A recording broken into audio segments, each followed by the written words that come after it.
Welcome everybody to this Oceanology International 2020 session on marine pollution modelling and monitoring. We have a brilliant array of speakers for you today. We have Paul Taylor, who's going to be talking about modelling and data management systems and predicting marine pollution, our first speaker.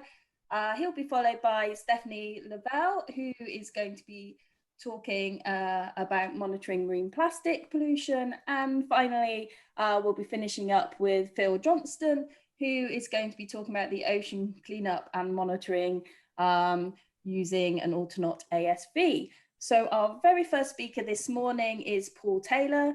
Paul Taylor is a principal consultant and modelling lead for Intertech Energy and Water Consultants. He has a huge amount of experience in marine, coastal and estuarine environmental consultancy, and I'm sure he's going to deliver an absolutely brilliant talk. So Paul, over to you. Good morning, everybody. It's a privilege to be able to present again at Oceanology this year, albeit under different circumstances to what we might have all expected, but an honour nonetheless. As Bev said, I lead the numerical modelling team at Intertech Energy and Water, and we're environmental consultants that work across lots of sectors in the marine and offshore environments, as well as coastal and inland waters. And today I'm going to be talking about how models and data management systems can be used for predicting marine pollution.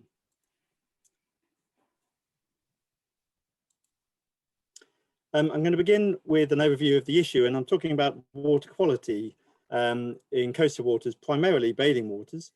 And how these can be managed and mitigated.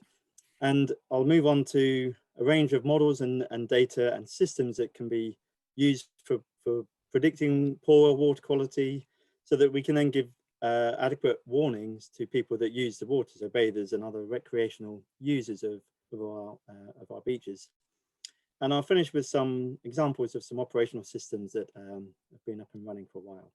I'd like to make a couple of acknowledgements to some colleagues. So Richard Dannett, who works with me and has been instrumental in developing and implementing some of these systems I'm going to talk about, as well as Professor David Kay at Aberystwyth University, who's kindly provided a little bit of his research that I'm going to touch on today. And I'd like to thank 4 of our key clients who have kindly given permission for me to reference their work. So that's Anglian Water, Yorkshire Water, Welsh Water and Southern Water. So talking about pollution of coastal waters, and as I said, it's water quality that I'm referring to here. And the biggest cause of water quality issues are human beings. It's our society that generate it. So as our towns and cities grew and before implementation of modern sewer systems, water quality was terrible and public health issues were rife. Lots of outbreaks of cholera and things like the Great Stink in London. And this led the Victorians to develop some fantastic sewage systems, a feat of engineering that really helped improve the water quality and thereby public health. And it was fantastic. And a lot of those systems are still in place today.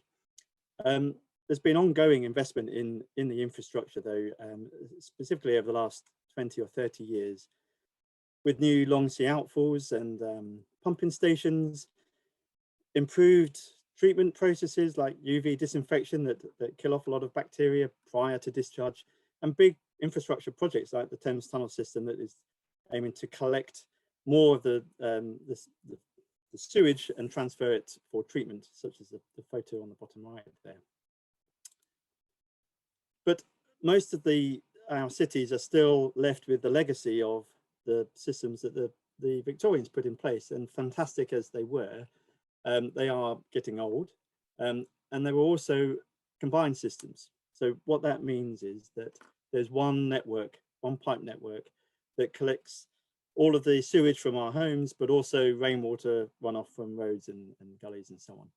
So when it's raining, the system can fill up and become overcome.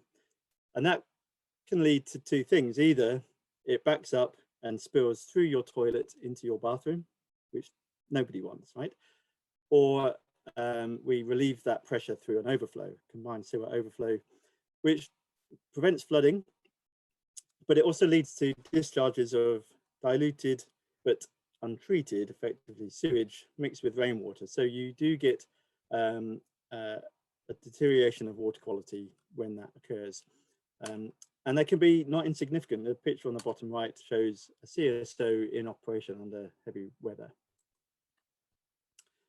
But our coastal waters and lots of our other water bodies as well are protected by different legislation. So there's a number of EU directives that are in place, at least for the time being, although I think they will remain in force for at least a while yet.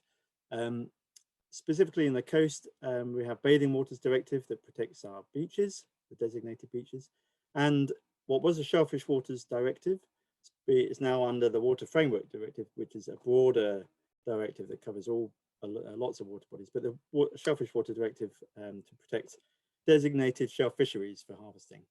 Now, these directives are there primarily to protect human health from people getting ill from either eating shellfish or ingesting poor water quality when they're in the water, swimming or using the beach. So we use bacterial indicators, fecal indicator organisms or FIOs that are in poo, and they might not necessarily be harmful themselves, but they're easy to detect, relatively easy to detect and measure. And we use those to identify the presence of what might be quite harmful pathogens or bacteria that would make people ill. And the authorities, that's the regulators and local councils, aim to improve the long-term water quality of water at our beaches and shellfish waters. And there's an ongoing program of work to try and to do that, but also to manage the use of the beach on a day-by-day basis through providing notifications and warnings when there might be poor water quality. But it's a complex system. There's obviously the point sources that I've referred to from the sewage system, not just the overflows, but also the long sea outfalls that discharge continuously treated effluent. But there are other point sources from other industry. There's runoff from agriculture, lots of livestock in upstream catchments that animals that defecate, and that gets into ultimately into the watercourse in different ways and down into the sea, and other diffuse sources. So seagulls, big populations of starlings on piers, dogs, horses, whatever. All these animals produce bacteria that contributes to that E. coli. They might not necessarily be harmful to humans, but they contribute to that E. coli and enterococci indicators. So it's a complex system and difficult to predict. And the reality is that water quality at the coast varies significantly throughout the day, regardless of how the sources are changing. There's lots of factors. I mentioned David Kay and his colleagues at the Centre for Research into Environment and Health, who also advise the World Health Organization on these topics. They've undertaken lots of research, which involve a lot of data collection, intensive data collection in specific sites. And they've produced lots of papers. I can send you links to them, but here's one of their most recent ones. And in that, there's a lot of data and data analyses, and I'm just going to draw out some of that. So what this graph is showing on the left are samples of E. coli on 2 different days at one point at a beach or near a beach. And the graph shows that varies by orders, a couple of orders of magnitude throughout the day. And it's the same for enterococci, and they see the same thing wherever they go. Not exactly the same pattern, but a diurnal variation in quality. So currently the regulators, they collect samples once a week throughout the bathing season in order to determine the compliance with the directive and classify the beach. I mean, it's not even really good enough for that job, but it's certainly not good enough for producing a short-term prediction, which is really what users of the beach need. They don't need to know what was the classification of the beach last year. They want to know what's it going to be like this afternoon. I want to take my children to the beach today. So we need to be able to accurately predict what the water quality is going to be doing throughout the day, because it changes. And those changes in data on quality would lead to a classification that varies. This is a beach, I can't remember the name of the beach, but from poor in the morning, it gets to sufficient, which is the minimum standard the directive needs. getting to good just about just after lunch. We're really aiming for excellent everywhere. And it drops back down through sufficient to poor. And this is driven by sunlight.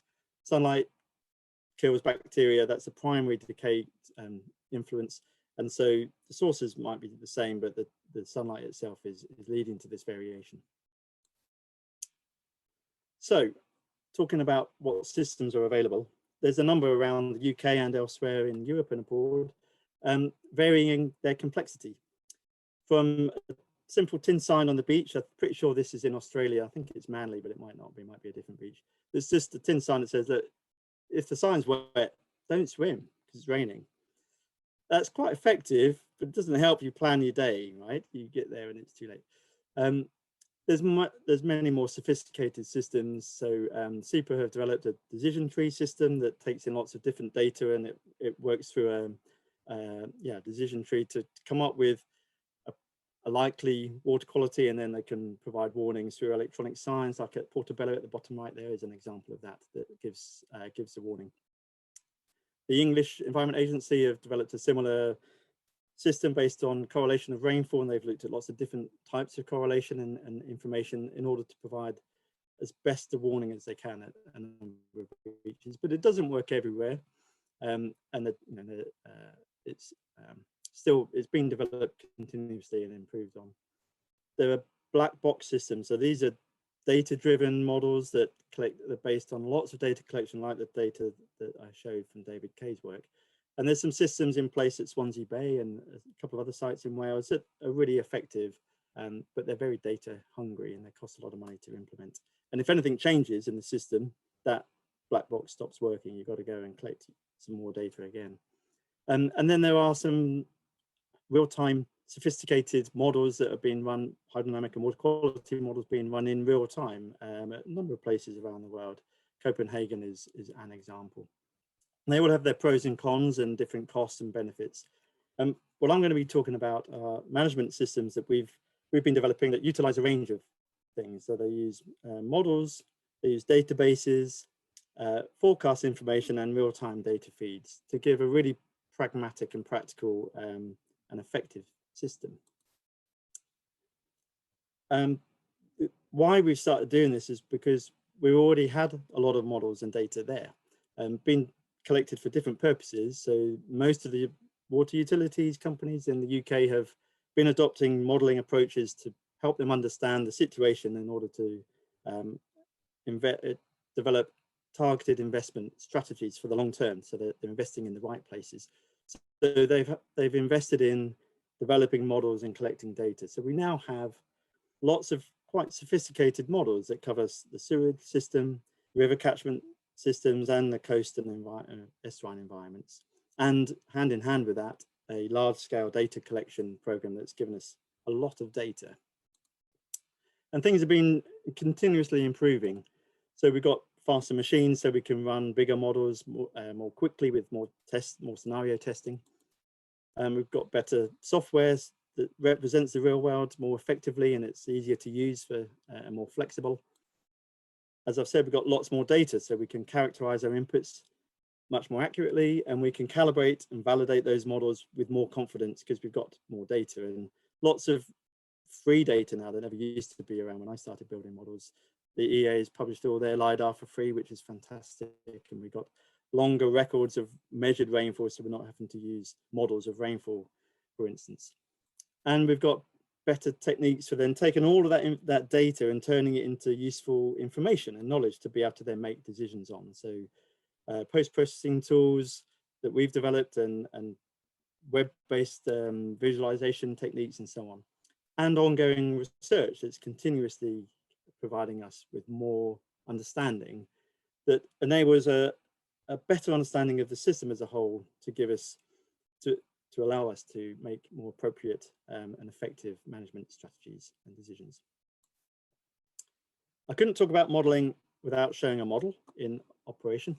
So I appreciate not everyone will be a hydrodynamic modeler, but this is a model of Swansea Bay. It's running quite quickly. So what we're seeing is the tide sloshing in and out. So those plumes are from 2 long sea outfalls, discharging treated effluent, plus bacterial loads coming down the rivers that drain into the bay. And we see things starting to change now. Things are getting, so red is not so good and blue's good. So what we've seen there is it started to rain, the river loads have increased, the works has reached capacity, CSOs have started spilling, and it's led to a big blob of red that's sloshing about in the bay. It's impacting at the beach.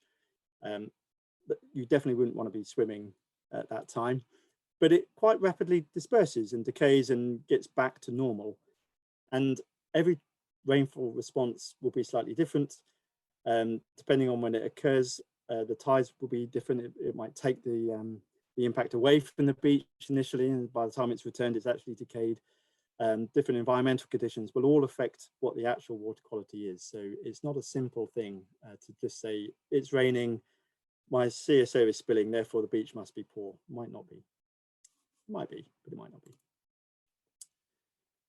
So what we've done is we've taken these models. So on the left-hand side, we've got our coastal models, and we've run that in advance under thousands of different conditions. So we can build up a really big database of responses that would occur, kind of a source to receiver relationship, really, under lots of different tidal and environmental conditions for all of our potential sources. And we can pre-run that, might take a few weeks, and have that ready. And often that's already there from the work that's been done by the water companies for their longer term strategies.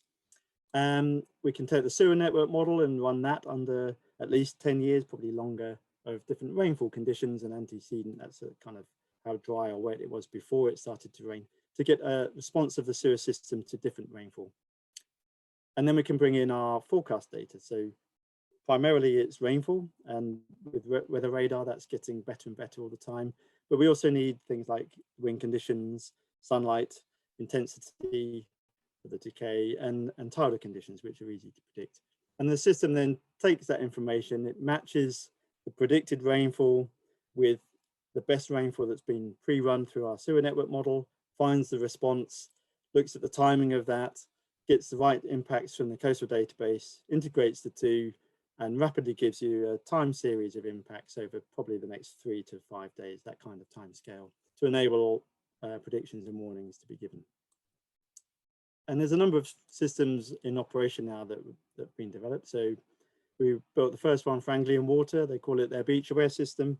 That's driven just by telemetry, actually, so actual spills rather than forecast. So it's more reactive than predictive. But Yorkshire Water have a system that they run with radar data, a similar, but it's more of an information system for Welsh Water that utilizes a lot of data through a web tool. And a system for Southern Water that is very similar to the Yorkshire Water system, which has just been trialed by Southern Water currently, that uses forecast data. Just a bit of detail on the Yorkshire system, because that's the one that's perhaps been running longest. It runs every morning, it gets its forecast, there's about 20 beaches, and it runs through the whole thing in about 15 to 20 minutes, much quicker than you could possibly run a model in real time. And it presents all the information then through a dashboard, so the user can see each beach, its classification, and it can then, the user can start looking at the information, what the antecedent conditions were, and what the forecast is. So this is showing the rainfall that was used to the bar graphs, and then the red and blue or purple lines are the predicted time series of impacts of E. coli and enterococci at the beach over the next day or so. And then if that breaches a threshold, whatever that might be set at, you can start interrogating that. We've run all of the various sources independently and then added them together. So you can start looking at the source apportionment. What are the contributing sources to that impact? And then not only does that enable, in this case, the water company to manage that and inform the regulator, and it helps with their PR. Sometimes they are the cause, sometimes they're not, but it also helps people make the right decisions on what mitigation techniques are going to be most effective. And oops, sorry. So we have these systems. They've mostly been built on stuff that's already there. So we've added value to the investment that the water companies have already put in. So they're relatively quick to put in place, and they're scalable and modular.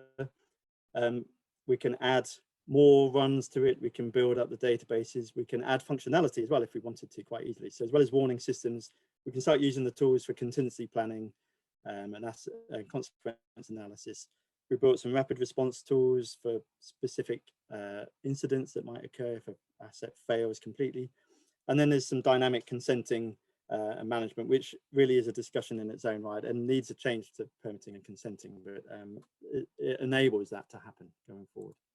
So in conclusion, managing water quality at beaches is very complex. There's lots of different sources and factors, but the management systems that I've presented use existing models and data plus real-time info and forecasts to help us improve short-term predictions in order to protect human health. That's the primary driver, but it helps us to understand the key issues which enable us to then better mitigate that pollution, ultimately better manage the assets without just building new assets all the time or bigger holes in the ground to stop those spills, which has its own impact.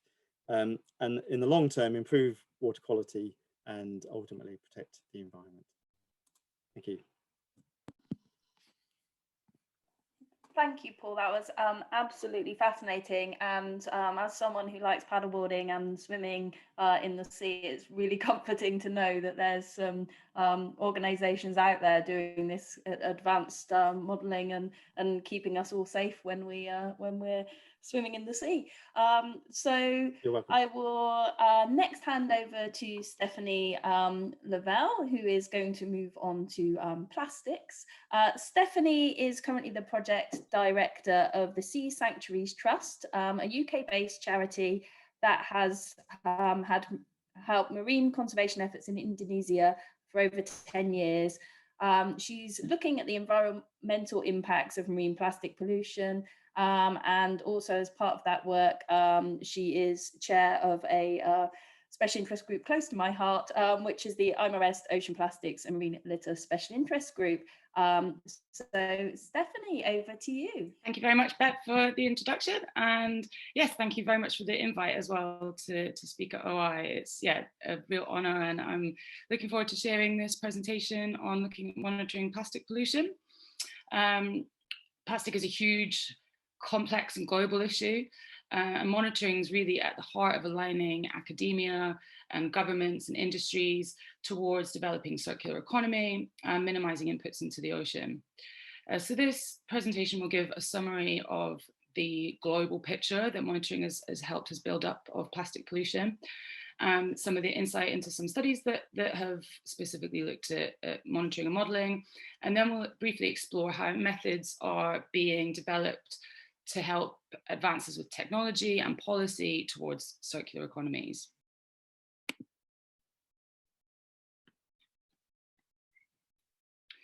So despite being found absolutely everywhere, there are still gross uncertainties when it comes to plastic waste budgets. Monitoring methods are continuing to evolve with advances in remote sensing and more refined field and lab sampling to help us understand the global flow of waste, as ultimately we need to be able to measure it in order to manage it. This summary here was compiled by AWI in Germany of over 1,000 publications monitoring global litter from over 50 years, which demonstrates the huge global effort that has been put towards monitoring plastic, but we really still have a long way to go to drive industry and policy in the right direction. Collective and continuous data is important to help understand the sources, sinks and distributions, but it can also help us develop traffic light systems to reduce leakage and help identify best practices for industries and technologies. And it's also really good for raising awareness, which is ultimately what's really driving policy change. So one of the biggest questions around plastic pollution is how harmful is it to human health and ecosystem health? And despite a growing base of evidence on contamination of air, soil and groundwater processes, it's really the impacts on the marine environment that have received the most public and scientific concern. It's obviously a very visual problem, and we know it's harmful to hundreds of species. However, the ecosystem level impacts are more difficult to assess with so many other human influences. As Bev mentioned, one of the projects I'm currently working on is investigating the potential for floating macroplastic to impact the biochemistry of the food web by assessing lower and higher trophic level organisms' response to floating plastic pollution. Thousands of chemicals have been identified in plastics, but there's no existing framework for the monitoring or management of these upstream plastic processes. Some individual chemicals, such as PCBs, have been banned, but can still be found in products today as they're very persistent and get back into the stream through recycling. Micro and nanoplastics are also of more recent concern. Nanoplastics have been found to have the potential to cross the brain and gastrointestinal barriers. And they've also been found absolutely everywhere, but because of their small size, they're very challenging to study. And biomes also quickly become established on plastic when it's exposed to the marine environment. And potential ecosystem level impacts, such as being a vector for pathogens and harmful algal blooms and invasive colonizers, have also been speculated, but not studied in any details to date. The scariest thing we know about plastic monitoring data is the growth of production that's expected over the next few decades. We're currently producing over 300 million tons, which is around equivalent to the human population by weight. And this is expected to double or triple in the next decade, reaching over 1,500 million tons easily by 2050. Over half of what we've produced is single use, and less than 10% has been sent for recycling. And most can only be recycled once. And this, oh, sorry, I haven't moved on to my slide here. I'm using two screens. So yeah, you can see from this diagram here that we've recycled, a very small fraction of what we've produced. And we're expecting a huge growth of production over the next few decades.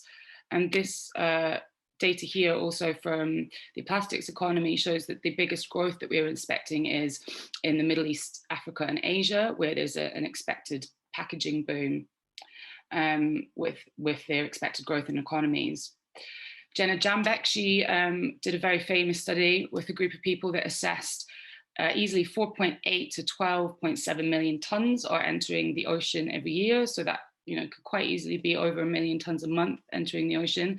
And this is expected to triple by 2040.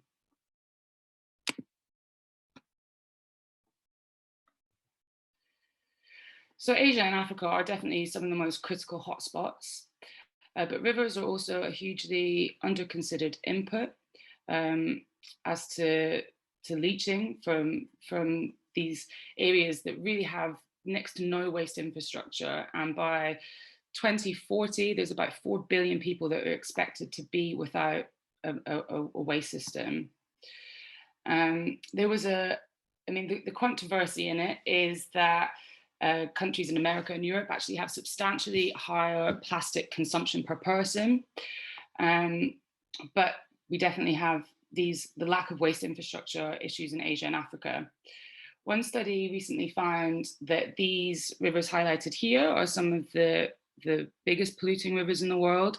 Out of around 56 rivers assessed, I think, they found these tend to transport 90% of the plastic out of that assessment into the oceans. But a more recent study has actually assessed that small urban rivers are amongst the most polluting. But even in Europe's largest river, the Danube, plastic has been found to outnumber larval fish. So yeah, although countries in Asia and Africa have been identified as some of the biggest contributors, the issue is far more complex than this. And something that's often overlooked is the export of plastic waste from high-income countries, as low and middle-income countries have really been used as dumping grounds for decades because of their lack of waste infrastructure and regulations. Another hugely under-considered aspect of plastic pollution is the impact on climate change.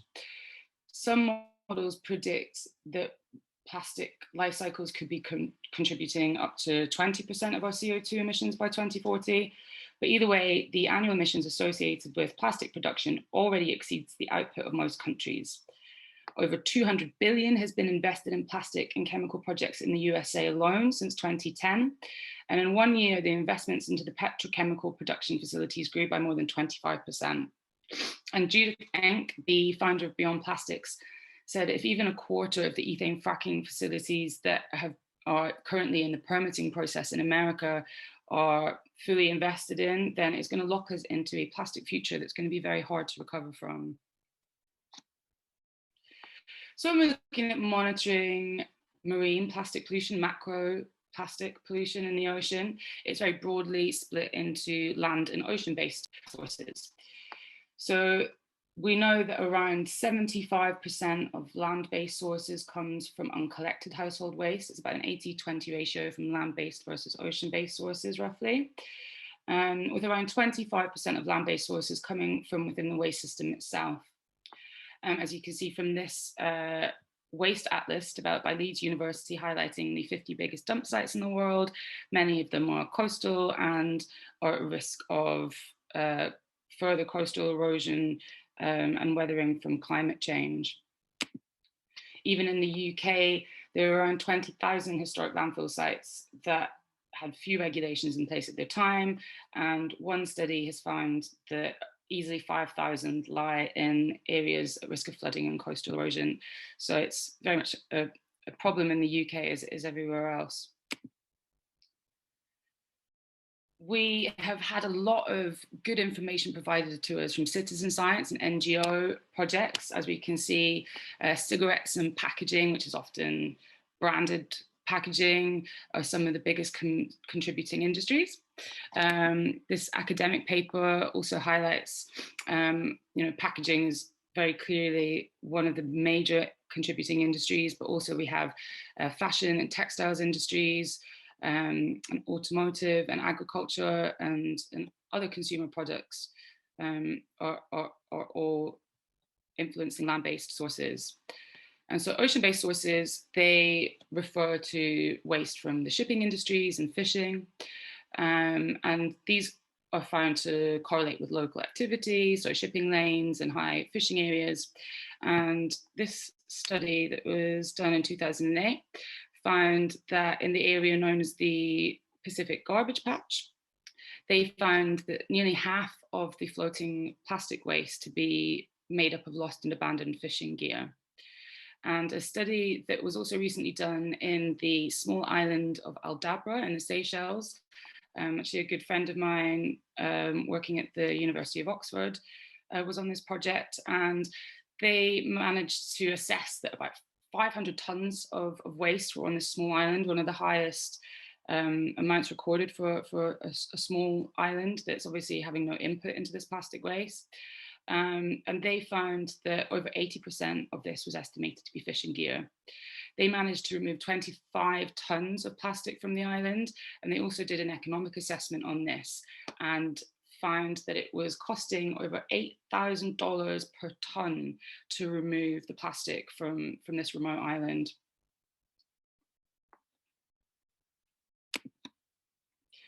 So we do have a lot of very cool organizations and academic studies that are pulling together some really good infographics and data so that we can start to understand these issues. This one is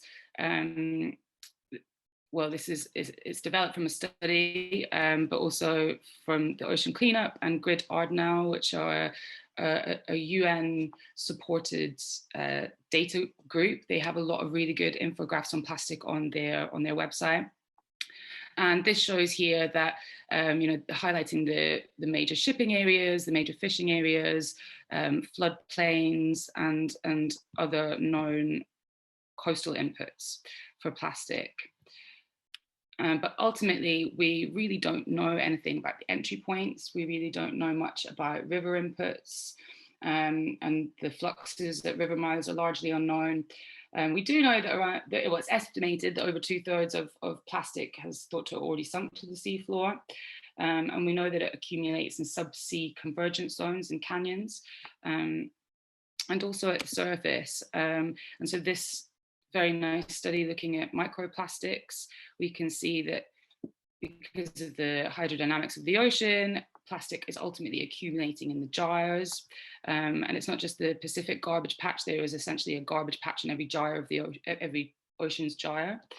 And there are many models that have been developed with varying levels of complexity.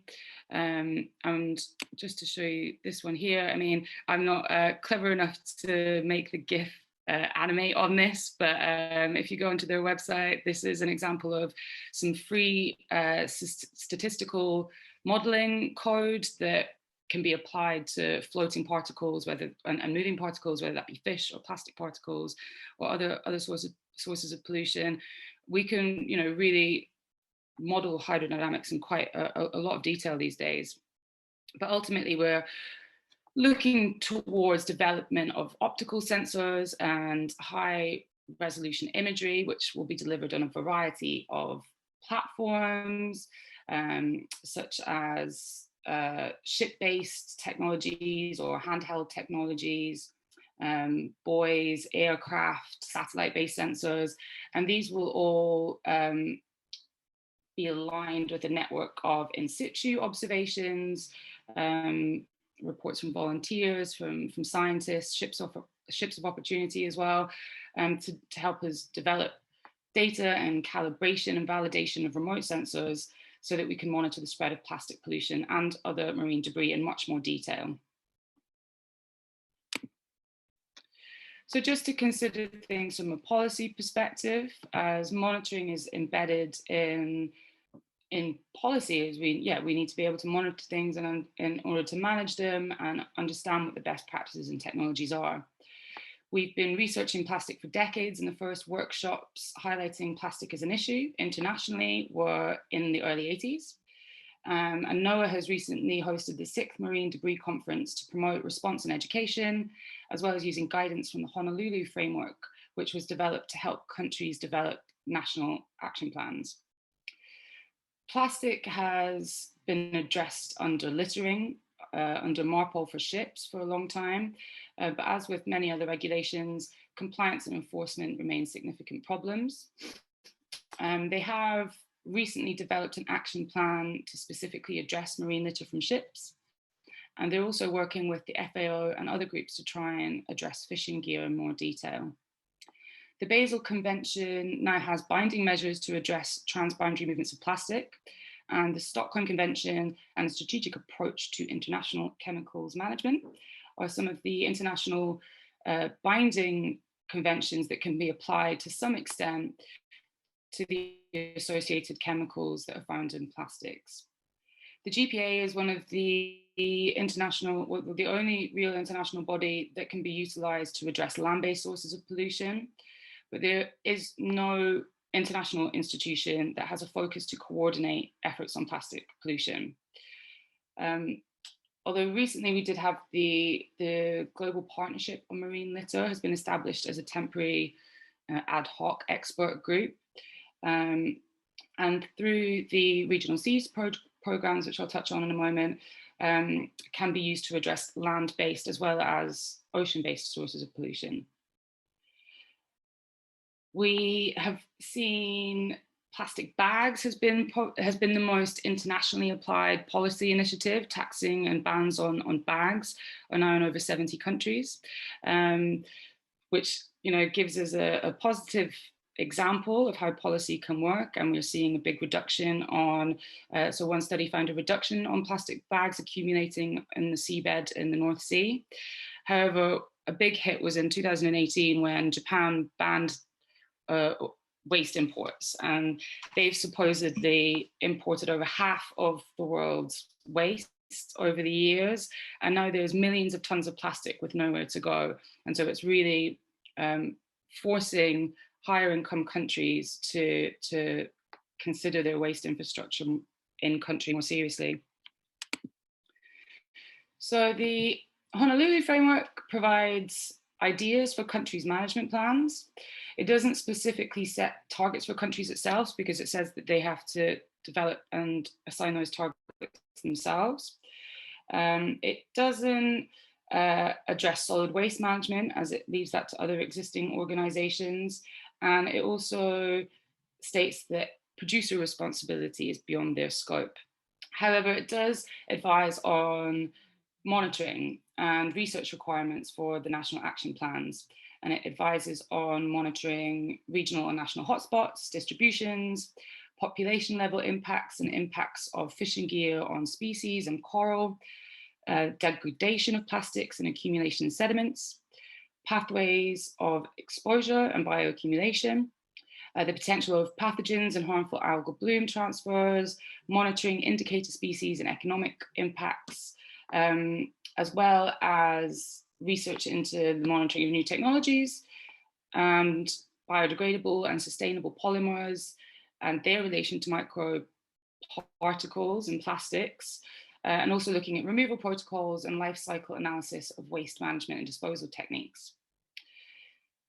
There are various ambitious targets to reduce litter by 2025 in line with the Sustainable Development Goals, but these are unlikely to be met, in all honesty, is the general feeling now that we're creeping up to 2025 in COVID times. But yeah, there is a lot of international discussions towards having this international agreement and potential body to help coordinate efforts. One of the, oops, a bit too quickly there. One of the efforts that have been made internationally towards universal methods for monitoring plastic has been this paper published by Gassamp in 2019. It clarifies physical, chemical, and biological characterizations and definitions, and it also gives policy relevant aspects. As you can see from this little diagram here, it gives you an idea of what sort of questions you want to ask with a policy perspective. Where do you want to look, and how do we measure these different parameters, these different areas in the ocean? So it really looks at methods for monitoring the shoreline, sea surface, water column, and seafloor, but from both a citizen and academic science perspective. It also gives an overview of monitoring strategies and sample processing for microplastics in water and sediments, with a range of spectral and fluorescence techniques. And it also gives a nice overview of biota as indicators for monitoring, which is very popular. And this nice diagram here shows how, if you're going to consider larger species, it's usually larger pieces of plastic and risk of entanglement to be concerned about. And looking at smaller species, you want to be considering perhaps more microplastics, or perhaps even the macroplastics floating, which is what I'm also doing. And yeah, the influence on the habitat is really that sort of aspect. So whether that be birds or fish or plankton, it does give you a nice overview and a lot of references to academic papers and studies that have done this. So the regional seas conventions are the most active existing mechanisms for addressing plastics, monitoring and mitigation, and they're largely supported by academic research. So these, as you can see from this map, there's 18 regional seas conventions, and they have varying levels of conventions in place and action plans that they're progressing. For example, the Mediterranean Strategic Framework includes legally binding measures, whereas the regional action plans for the Baltic and North Atlantic are built around a set of fundamental yet voluntary principles. And similar to the G7 action plan, they propose a series of regional and national actions to address land and sea-based sources, and prioritizing removal actions and education, research and outreach. And also in this, the Pacific marine debris has been identified as a priority area for their pollution management.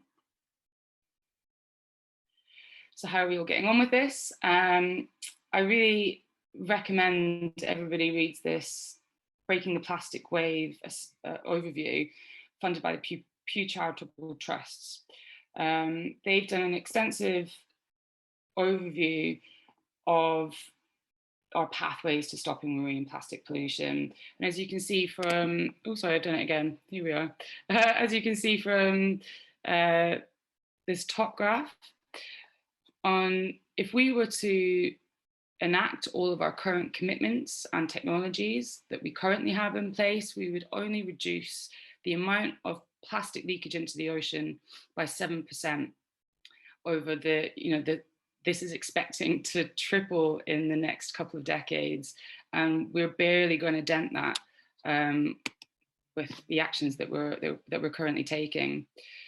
They do, however, give us some hope and say if we enact a complete system change by investing in all available solutions, and it gives a really nice overview here of how we're really needing to invest in substitution, reduction, then looking at recycling, and at absolute last resort, disposal, and there will also be obviously some mismanagement still.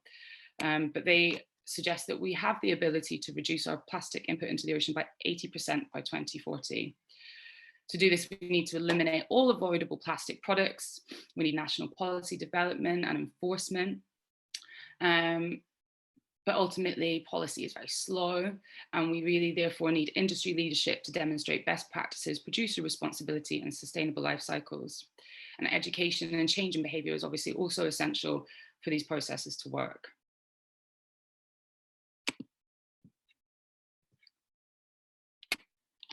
So overall, we do need to invest in the circular economy, but to do that, we need to know what circular is.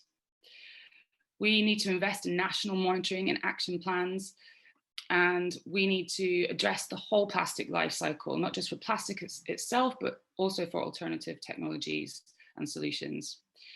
We need to support the waste hierarchy shown here, which is, at the heart of the EU directive, and supporting prevention, reduction, and then recycling and recovery, as the whole circular economy is being criticised for focusing on recycling and perhaps using more additives to plastic as a scapegoat to then invest in waste to energy processes, which is just not circular.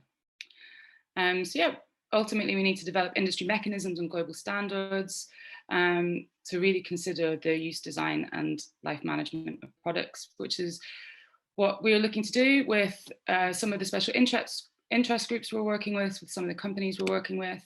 I've also started working recently with a company called Sycamore, who want to provide a funding mechanism for solutions to plastic problems. So yes, thank you for listening, and I look forward to carrying on these discussions. Please get in touch, and I look forward to the Q&A as well. Thank you. Thank you, Stephanie. Definitely food for thought and quite terrifying in places. Lots and lots of questions coming up for our panel discussion at the end.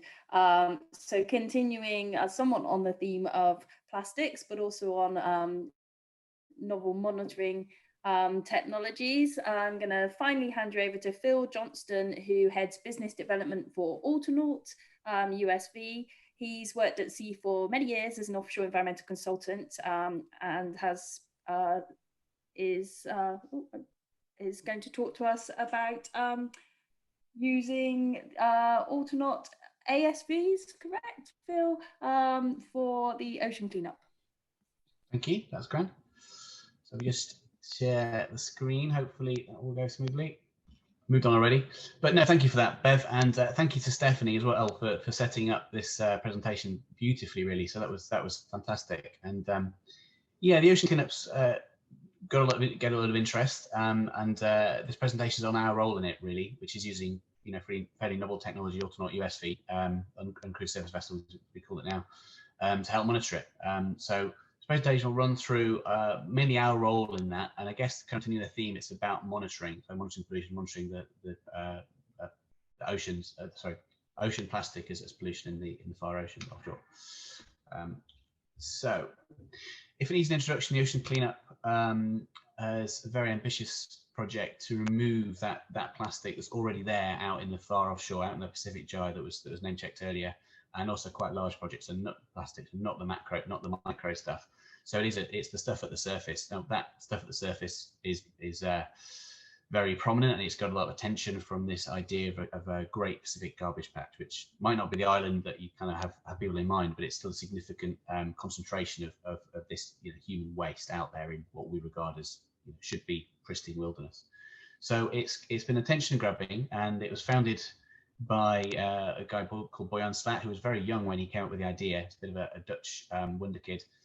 He calls it a kind of a high school project that spiraled out of control. But I think it had that kind of kudos. It had that feel of a solution, something everyone can get behind. And it was also very physical. It was a very kind of clear, practical way of like, yeah, we can take out this huge barrier scheme, which I think this first iteration is about 600 meters from tip to tail, and a U-shape, sort of a Pac-Man kind of arrangement, and put it out in the ocean. It was out there for weeks and months was the concept, and it would physically scoop up that plastic at the surface.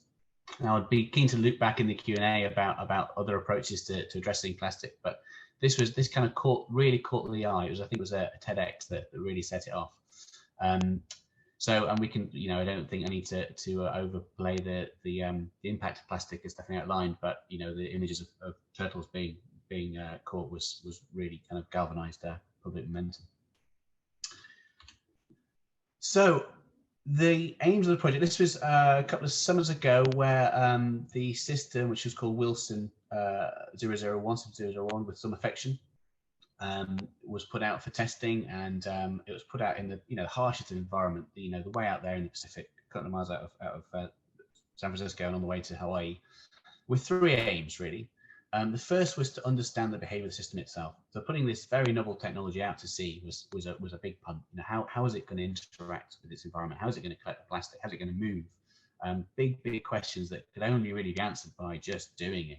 There was modeling, there's preparatory tests in the North Sea and so on, but this is a big move. So we had a role in that at the Oceanology. And also a key part of it was acutely where, when you're putting a novel technology, what's its impact going to be? If you're putting something to collect plastics, big question was, well, is it going to collect other things? Is it going to collect actual living marine life? So that was a key push to study that and to see what effect would this barrier have on that. Would it be entirely passive and maybe it become its own ecosystem?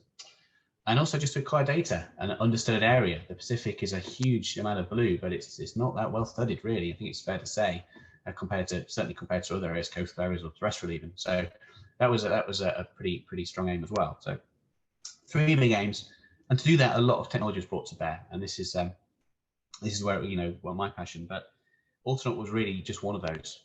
We had had aerial, so UAV overflying to scan down and look at flights. They'd previously done conventional planes overflying to assess the problem. There were dye tests. There were GPS drifters in the ocean as well. Passive acoustic drift buoys, which was part of the SAGE program. So SAGE is the parent company of Oceanaut, and also visual marine life monitoring. So it was well supported. There was a Maersk conventional vessel out supporting these trials for the time it was out there, which is over a period of many months. And they threw a lot of technology at it to try and understand the environment through all these systems. I think it'd be interesting to look back to the technology, that's used to monitor the plastic, and also, of course, the solutions, plastic potential solutions for the project. But there's a lot of data generated. Unfortunately, I can give you a snapshot of that data later in the presentation, but that's all in press and will come from the ocean cleanup in due course. So to focus on our part of it, you have to excuse the cute GIF here. It was called Eve, and a nod to a Disney film. So that's my attempt at trying to be young again. It's a beautiful boat. It was really pride of our fleet. It's this wonderful ocean cleanup colour, and it's a 5-meter vessel, so it's only quite a small craft, but it's ocean tough. It's ocean worthy. It's designed to go out there for many weeks and months, and through the series of missions that I'll show you in a minute, we really proved that. It's wave propelled, so you can see in the lower slide, these passive foils are very simple, but they just push it along. They're just enough to use the chop at the surface of the ocean to push it along, maybe up to 2 knots, maybe up to 3 knots on it. When it starts surfing, it can go a bit quicker, but over a period of a mission, it will go about 1 to 2 knots. And it's got solar panels on there as well, a battery pack. So you put it full of sensors, and you've got yourself a data collecting platform at the sea surface, but that's endurance, which it's been a bit of a game changer in recent years, because you're taking pressure off or availability of research vessels. So that's Eve. We're very proud of that one. But what we're really proud of was the missions it did for the ocean cleanup. So you can see the map there where we're at there in the Pacific Gyre, and where the conventional vessel, the ocean cleanup, was out there to deploy its tests. And the system, of course, it's way out there. It's a long way out there. And Eve was in the first instance, it was actually another USV called Isla for the first run of it, and deployed from the vessel, and then it remained at sea. 10 days, working up to 20 days. And then when we redeployed with Eve, we got up to just shy of 50 days, actually. It's 49.5 days. And then we kept some bits and bobs that going after that. So we were pleased. That was actually a milestone for us, reaching that 50 days mission to really prove the concept of, can you put a USV out there for that amount of time? And of course, the idea was, if you put the ocean cleanup barrier system out there, the point is that would be out there for weeks and months. So if you've got an accompanying USV to be alongside it, be its buddy, you can monitor the system. So that was a key part of this concept, and that starts to come through.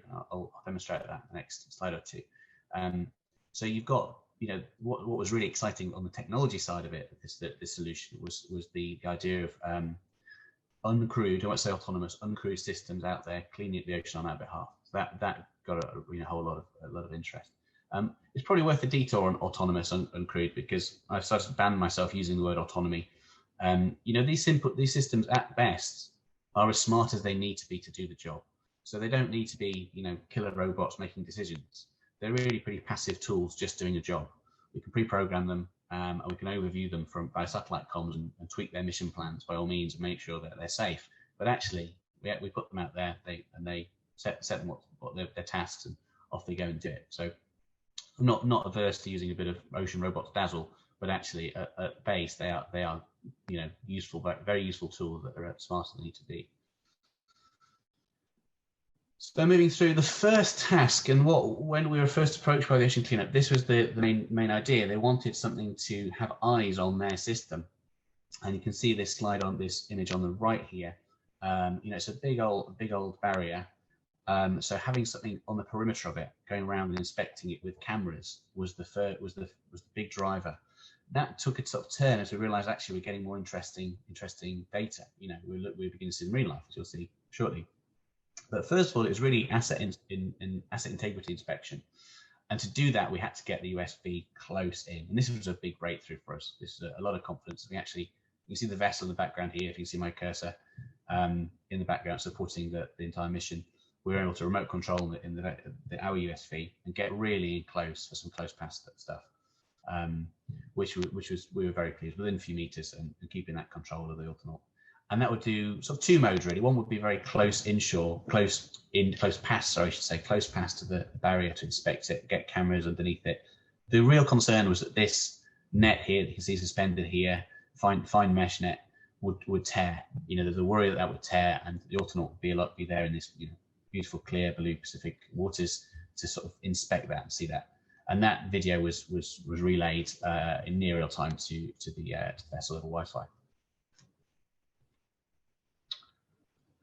And we also spotted some wildlife, so it became a bit of a marine life monitoring device in itself, in some close passes with wildlife, which congregates around big entities out in the Pacific at the surface. And obviously, the demonstration of a marine life that was out there. Now it's often asked of me, is Oceanaut vulnerable to being snagged? And in the early days, it certainly was. Now we have a couple of mechanisms, and we designed the foils in such a way that it removes itself. We sometimes notice it, but it generally doesn't get snarled up, and that wasn't the problem in the Great Pacific Garbage Patch, so it was helpful to give us a little confidence. So that was became a bonus, it became a real interest as we were getting eyes on the actual pilot fish and so on that were around the system. But there wasn't a great deal. I think it's one of those things about the Pacific Ocean that there's not, it's not full of life as you might expect. There isn't that much what these congregates. Obviously, a big question was whether it would be impacted by the cleanup system, and that's the sort of debate. But the ocean cleanup has been fairly confident in putting out there that no, it's pretty passive. It's not quick, and most things can go its way, and it's not going to affect population level disturbance. The wind and wave. So we were collecting a lot of wind and wave data, and that assisted the hydrodynamic modelling of the cleanup system. And there'd been a lot of work from the ocean cleanup side on that, using sort of wind models, GFS and CFSR at this site, and sort of open source wind models that they are. Because you're a long way from measurement, boys, in this area, a long way. So to really understand what the Pacific Ocean was doing in terms of movements, And in that, what the cleanup system would do, would it act like a Pac-Man and chase plastic down, or would it actually sort of sit back and plastic would come into it? Were kind of fairly major concept of operations questions, which can only be understood by getting these information. And of course, I'm sure there are oceanographers in the virtual audience, and then probably amongst the panel as well, that will understand it much better than I will. But surface transport on an ocean is really tricky to pin down. You've got this concept, this phenomenon of Stokes drift, which means the the vortexes and the swirls of it that move around make it extremely difficult to pin down. So estimating that was one thing, and modelling was one thing, but getting data from an autonomous vessel was a really neat way of getting data from up close and personal position. I should say that the asset integrity monitoring was one element. We found ourselves, the Oceanaut was switching out to do far field measurements. So increasingly we did our science a little bit away from the Oceanaut, from the ocean cleanup system. And that played well for our operations, because in daylight we could go close in, and at night time the Oceanaut could go to a further position, further afield, and collect data in a far field perspective. We also gathered oceanographic data, so fairly simple stuff, but useful stuff nonetheless: temperature, salinity, conductivity, and chlorophyll. And that was compared with existing data, and of course it's informing what might be out there in terms of marine biology. And again, comparison to the nearest system measurements, which were fairly minimal. We also had measurements on the supporting vessel, which helped correlate. But one of the nice things about having an autonomous platform, uncrewed platform, I should say, is that you've got data at remove. It's less contaminated. You're away from the vessel, so it's a bit more pure. Obviously, there's a lot to prove in that. These systems do need their proof from that sort of that high bar that science sets. But we were pretty pleased with it. What the data actually shows is yet to come out. But we got it was about right. I think it's fair to say that's as far as my scientific confidence will take me. But also you can sort of see a few spikes here which indicate that are you passing over a front, or perhaps there's the cleanup system itself is beginning to change the dynamic in the ocean around it. But that will come out in due course. Should also stress that this is just sample data, so a full data set is on the way. An ADCP, this is a really big sensor. This came through as a development with Nortec, who have been really supportive of it. And I defer, anyone interested in this would definitely get in touch and put them through to Nortec, because the idea of an ACP, which is measuring the ocean currents, measuring it from a USV's perspective from the surface looking downward, has become an area of real interest, because it's, first of all, you've got to address a few barriers, which has been a lot of work put into it. Motion correction of a USV mounted, well, any kind of vessel mounted ACP is significant, and of course doing it from a USV. And of course our USV is fairly in tune with the ocean. It's wave propelled, so it's got its own fairly distinct motion itself. Also, you've got to pick out the interference, so in terms of data noise, and from our point of view, the restrictions on payload. It's quite a heavy system from our point of view for power and space, but we integrated it into the either here on the deck, and then latterly in a more integrated way. And ultimately, what we ended up doing was relaying that data back. So USV was at remove, collecting this big acoustic data and sending it back to the commercial vessel, which is a real nice breakthrough, and something we're really keen to pursue. And I think I might be wrapping up a little bit early, but that's okay. We've got a good Q&A coming. I think just a little couple of updates really on the ocean cleanup program. One is since this mission, they've introduced a river cleanup system, or I think maybe more than one now, maybe a few of them. So they've been deployed certainly in the Far East and to some fanfare, and there's been other systems like that, but collecting a real drive to collect the plastic closer to the source, which is of interest. But it's the ocean stuff that catches the attention. Again, it's that link to the pristine wilderness that has really caught the eye. They've also brought some plastic back from the ocean, so not insignificant at all. These were trials, but everyone's very very thrilled to recover some actual ocean plastic in a fair amount too, enough to produce a product which is now available in a limited few, but there'll be sunglasses, very beautiful sunglasses, which is Boyan Slat's kind of trademark. So I had a launch of that recently. Mine is still in the post, but otherwise I'd be wearing them now. But that's been really nice. And I think it's been easy to be cynical about Ocean Cleanup. There's been reasons to kind of a little bit of a backlash, but I think it's that kind of movie star cachet that Boyan himself certainly has. Is kind of got that charisma, and he's got movie stars on board, having the product out of it, and that link to the kind of great blue has a real galvanizing effect. My take on it is that there may be other efficient ways of doing it, and Steph will speak to that. We'll come out in the Q&A. But there's not been, David Attenborough and a few, notables aside, it's really given a focal point to push a policy. Governments have taken note, industry's taken note as well. So I think it's really worthy to do, and we certainly look forward to future missions. Thank you. Thank you very much. And if I can ask my speakers to unmute, that'd be great, so we can have a Q&A, and I'm sure there's going to be some really good discussions. I just wanted to kick off really with the question about the technologies, because you all mentioned the technologies and the modeling and those kind of techniques. And it's really a twofold question. My first kind of question I'd like to ask is, some of these methods, techniques, technologies are quite advanced. And some of the problems we have are not in the developed countries, they're in the developing countries and the developing world. Steph alluded to that. The first kind of question is how transferable are those technologies to those countries and those methods and methodologies? How can we kind of transfer the knowledge and the technologies so they can be used where they need to be, is my final point one. And point two is that without a driver, so Paul talked really clearly about the EU framework directives, and hopefully we still have things like that in the UK.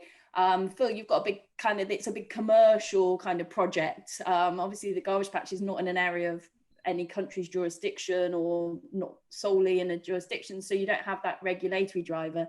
And Steph mentioned there's no international frameworks. So without that incentive, what comes first is my question, I think. Is it the monitoring and the measurement modeling first, or is it the regulation first? And so what do you perceive is the best way around? So I'll open the floor. Paul, I don't know if you want to go first. I'm looking at you on the corner of my screen. Sure, I'm happy to kick off. I can, I'll talk from my experience in my industry initially, and then I'll try perhaps to broaden that out a bit. But from the modelling perspective, there's absolutely no barrier to those being applied and developed in other less developed worlds. Now, you need data to underpin and calibrate and therefore have more confidence in your models, and so sometimes that is perhaps where there's some sparsity of information. If they are expensive data collection programs, some of those the modeling studies that we do tend to be 75% of the cost is on collecting the data, not on the model build. But you can build a model and use it with only limited data. You have to recognize the limitations that come with that, but it doesn't mean it's meaningless. And I mean, there's a great quote, I can't remember who said it, but all models are wrong. They're all wrong because they're representations of the real world, but that doesn't mean they're useless. And as long as you understand the limitations and what it can and what it can't do, models can be used effectively and continuously then improved upon. And there are some great modelers around the world. They're not just focused in developed nations. The modeling community that sort of some of the groups I'm in, there are people all over the world that are in those groups and are getting that experience and skill set to be applied. And a lot of studies are also funded by things like the World Bank and so on to enable perhaps more experienced modeling communities, let's say, or people with more resource to undertake studies, not just in their own backyard, but around the world. So I think there's no barrier from my perspective. I think things continuously can improve with, as I said, as you collect more data and more information that underpin models. But and in answer to what comes first, I think they do go hand in hand. I mean, the legislation in the UK with regards to water quality has really pushed that investment, but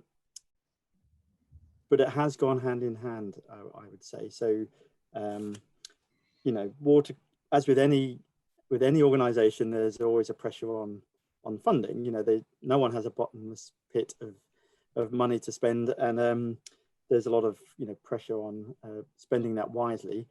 So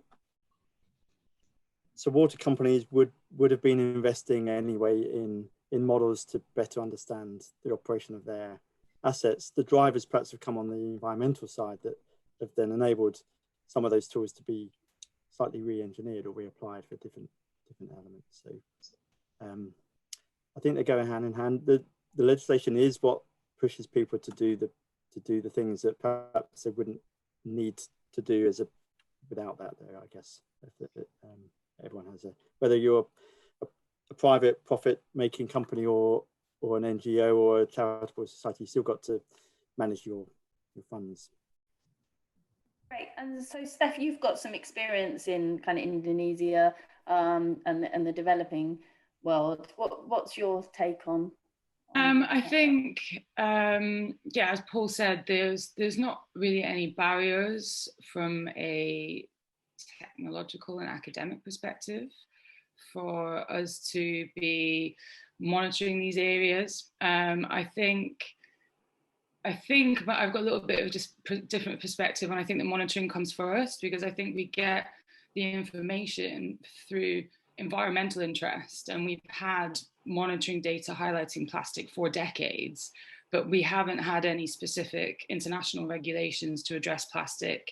And we're really, even what we do have really only addresses the end of life. It doesn't address any upstream processes with the production and the chemical additives and things like that. So I think policy is very much lagging behind our monitoring and technology capabilities. When it comes to low and middle income countries, they are suffering the worst. As I alluded to in my presentation, it's not all their responsibility. There's very difficult socio-economic constraints with their countries and their governments that prohibit them to invest in waste infrastructure. They're not really getting a lot of help externally to that. There's not really many international funding mechanisms. I know the World Bank did fund a rapid survey of Indonesia on plastic pollution. And you know, that in my opinion told us enough that, you know, the river in Jakarta is you know, very well known to be one of the most polluted rivers in the world. You can't even see the river for the trash. Do I think we need to be monitoring more in order to address that? No, I think we can start addressing the removal of that. I think monitoring will go hand in hand in that, to perhaps look at what is in there, where it has come from, either whether that be by you know, just identifying the branding and start highlighting more that these international companies are, you know, have no responsibility on this on the end of life of plastics, which is a big gap in sort of monitoring and regulations and standards, is that they produce all this stuff, they make a lot of money from it, but then they have no responsibility to make sure that that gets collected in any way, or where, you know, where it gets exported to countries with no regulations. So yeah, I think yeah, as you know, Phil was talking about the ocean cleanup, they have a very interesting area there where they're trying to manage the high seas, which obviously has no policy, but at least there's and I know the ocean cleanup has had a fair bit of criticism, but at the end of the day, they're one of the only projects trying to address the plastic in the ocean, which we know is going to get a lot worse, and we're still not investing in removal technologies to any great extent. We're looking at rivers more now because that's a great source. We know that's a great source, and yeah, it's about trying to pull the people that are manufacturing this stuff internationally to the waste infrastructure management and trying to find out who's responsible to push end producer responsibility and get them talking and investing in waste infrastructure and collection facilities.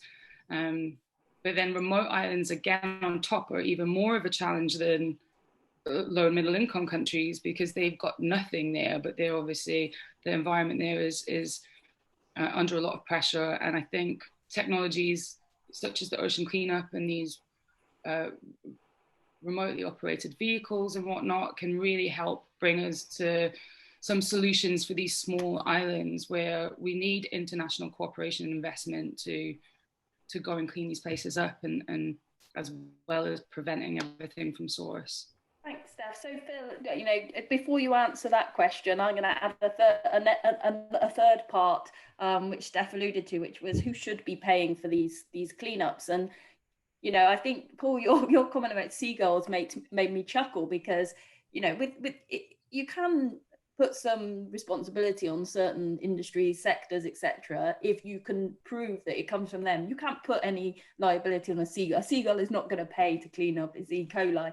So I quite like to get into that debate. And Phil, if you're happy to answer the other part of the question, then obviously the ocean cleanup is a really uniquely funded mechanism. But is that right? Is that the way it should be funded? I think is the kind of question we want to debate here. So Phil, over to you, please. Yeah, I'll try. I'll do my best. There's questions stacking up there, but in terms of, I really get the ownership, I think is a really interesting point here. In terms of the technology, which I think is where it started, was I noted down, you know, the technology is there. You know, I mean, obviously we're always talking about the new stuff, the stuff that's coming through, but it's, you know, aerial drones, whatever, you know, whatever works, really, it is there and it's relatively cheap. I know Paul mentioned it, you know, relative to modelling, maybe not so much, but it is there and it is transferable. You can put it into position. I think that's been, you know, a huge change in the last few years in ocean science. You can put sensors where you want them, you know, but that's not the point. The point is what questions you're actually trying to ask. You know, we're probably drowning in data, and how to get it. That's not the problem, I don't think. It's deploying it in a smart way that you answer the questions you want to ask. So that's my point about technology. I should also mention the ocean cleanup was funded, I think I neglected to say that, primarily funded by government. So I think the Dutch government have put a lot of money in, and also philanthropic. There's been a few high-end donations. Crowdfunding has been a part of it as well, but I think that, and also industry support, which kind of brings around, I think, to the ownership element, which is the key here. The cleanup element, and it goes to, you know, many of us go on a beach clean, and we now much more less embarrassed to, more proud to start picking up, be seen picking up from a beach. That's of ownership to me. That's a kind of like, no, it's a joint problem and I'm taking responsibility for it. Tracking that back to the source is where it gets more challenging, and that's obviously Steph's area. But the branding thing was what really caught my attention. As we can see, it's you know, it's a bit litter that is linked to a certain company.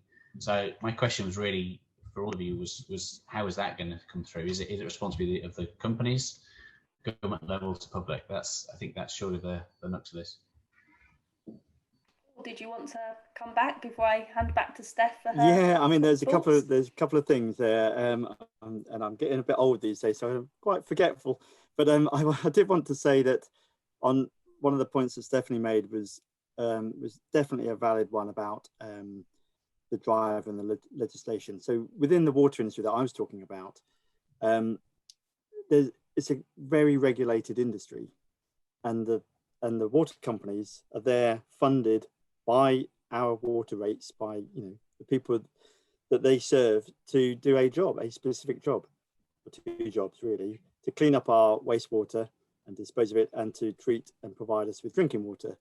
And they're regulated, and there are standards there that they need to achieve, and so they go about trying to do that as efficiently as they can, because they Ofwat controls the spending, so to try and keep water rates low. So in terms of ownership and who's the polluter in that case, well, is it the water company? Well, it is if they're failing to do what they should be doing. But as I said, it's ultimately humans are producing it at source and coming on to the plastic side of it. I mean, water quality is one thing. You know, I've been on a couple of beach cleans, and you see all sorts of horrible stuff near an outfall, and it's wasn't the water company that put all those cotton buds and tampons and stuff into the sewer. They're trying their best to clean it up. I'm not here to defend the water companies. They are my clients, but they, they're not all squeaky clean, but they do their best, I think, on the whole. So, in some cases it's awareness. Education is perhaps the wrong word, and that is increasing, I think. I know my kids at school are learning about what not to put down the loo, and they come back and tell me, and so on. And so that's really good, and it works. You've got to get it at that sort of fundamental level. That's only part of the issue, isn't it, I think? And in terms of the plastics and branding, and I was getting quite depressed. I said to Stephanie, I was worried enough with everything else that's going on in the world, and it's not that I wasn't aware of the issue with plastics, but just the scale of it, and the we can do everything. There's lots of things that we can do in our society, both from a individual point of view, and raising that awareness is one thing, and trying to all do our bit and not buy a plastic bag and use plastic, bags for life and so on. The producers, really, it comes down to the producers, and I think supermarkets, as an example, is at the edge of my knowledge here, but they can do more to reduce the packaging. And I think there's a lot of, I don't have any solid evidence, but claiming things are recyclable, I think, is overstated. If that's the right word? Yeah. Quite often, and you mentioned, there might be recyclable once, or it might have 5% of the material is from a recyclable source.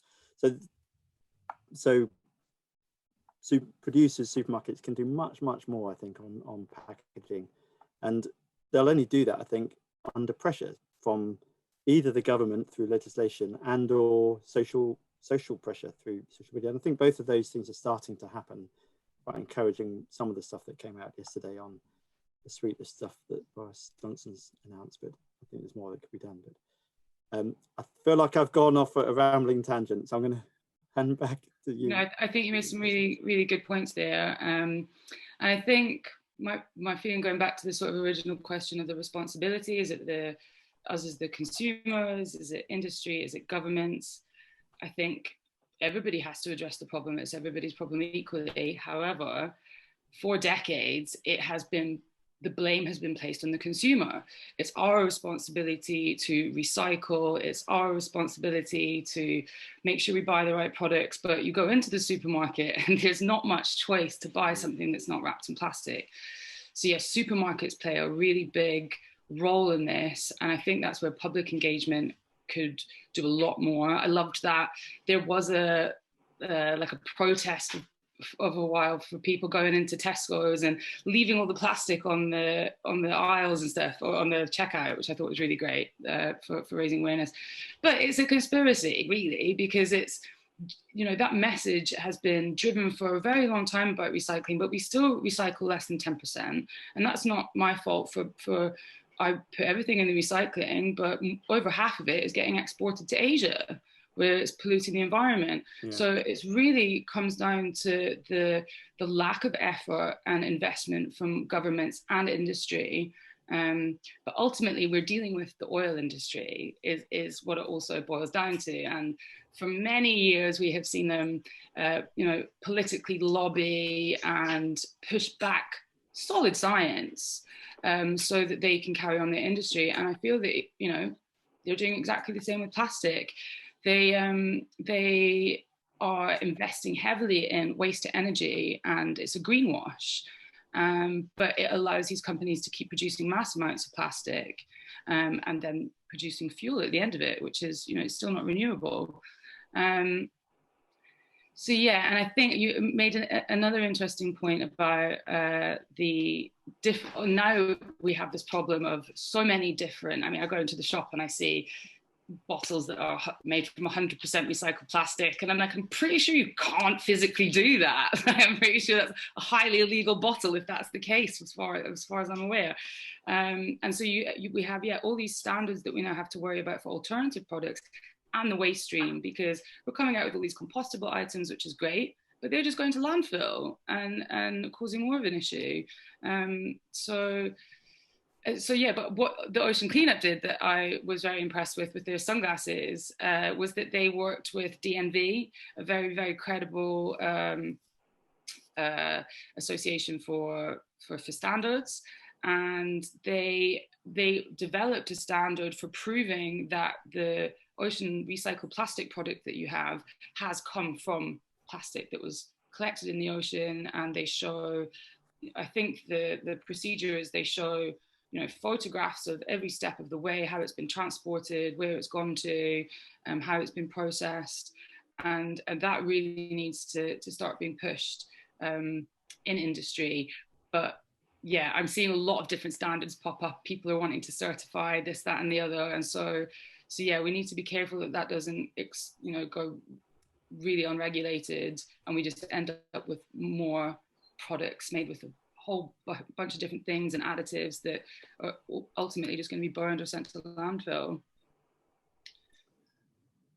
Yeah, I don't know what my point really was there, but I mean, I'm reading a lot of positive things here. I don't always feel that way, I know, but you know, it wasn't that long ago where it was a kind of something should be done attitude, but no one actually did anything really, and it was a bit, we're all a bit, you know, it was quite a few kind of, you know, earnest souls would collect, you know, pick up litter and try and recycle it as best they could, but it wasn't remotely cool. And I think there was an element of you know, those images of turtles and things with wraps up kind of collectively shamed people, and then it changed to like something can be done and we are going to do it. And what we're talking about now is, can we do it more efficiently? And that's been a pretty major step change, you know. I think what Stephanie, to bring it down again, you know, I think a lot of positives there. Bring it down again. A lot of positives there, but yeah, I think the danger of greenwash is significant, isn't it? You know, it is such an easy thing to, you know, pick a bit of litter and Instagram it, and you know, aren't we proud of ourselves, and actually, you know, carry on with our consumerist lives. But I hope there's room for. Yeah, I mean, I did a bit of very simple math to try and understand, because you read all these numbers, there's millions of tons here, millions of tons there. I tried to give myself a bit of perspective over, you know, what are we doing? Because I do a lot of beach cleans. I've done a lot of beach cleans over the years, and I was very impressed with the world's biggest beach clean in Mumbai. One started by one guy, and over 2 years he acquired thousands of volunteers, and they cleaned this beach. You wouldn't believe that people could actually have cleaned this beach up, but volunteers did it. Over 2 years they removed, I believe it was 12,000 tons of trash from this beach on a voluntary effort. But we know that easily 1 million tons a month is already leaking into the ocean, and this is only expected to get a lot worse, a lot quicker. And as we started, the sort of Q&A really was, one of the biggest issues we know is around low and middle income countries. And at the moment, I feel like there's a lot of good grassroots organizations trying to address something, but there is this big issue of there's no waste infrastructure or collection facilities at any sort of scale going on in Asia, other than the waste to X facilities in China, which are also increasing exponentially. And you know, it's one of the few things you see people actually protesting in China over, is the air quality over these sorts of factories. And even in America, along the Mississippi, there's an area known as Cancer Alley, and it's, you know, very socioeconomic tied, because that's why these facilities are built there. And yeah, there's this whole air quality pollution, not just the microplastics that's in the air, but the, you know, from the production facilities to the incineration. That's what I think scares me, and that's what I think there's a real lack of public awareness around that, which we need, because people have been so great to bring plastic to the forefront and get the international organizations starting new groups and addressing new policies. But yeah, I think we also need more public engagement and awareness around these issues, so that we take it in the right direction, and it's not just left to the government and industry lobbyists. Right. So we've got about 3 minutes left, so I'd like to leave on a positive note. So I'm going to assume that all of you are going to be submitting papers to Oceanology 2022, when we hopefully will be meeting again in person. So in 1 minute each, what positive topic would you like to be talking about in 2 years' time? Paul, I'll start with you. marine renewables, without a shadow of a doubt. It's yeah. Is that enough? Yep. Excellent. Stephanie? Well, I'm starting an initiative to try and increase, a citizen science initiative to start growing seagrass in coastal areas around the UK. And I feel that growing seagrass is a lot more productive, or a lot more rewarding and quickly rewarding than planting trees for carbon sequestration. A couple of quick facts: we've lost over 90% of our seagrass around the UK. 0.2% of the world is covered in seagrass, but it sequestrates 10% of the CO2.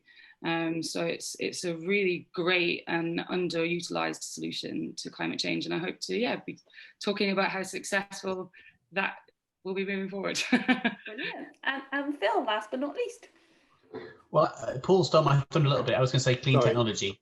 That's okay. I think clean technology more generally. I think there's progress here, isn't there? You know, that we are seeing drive from oil and gas companies talking about carbon zero. Commercially, we are certainly seeing that and benefits of that.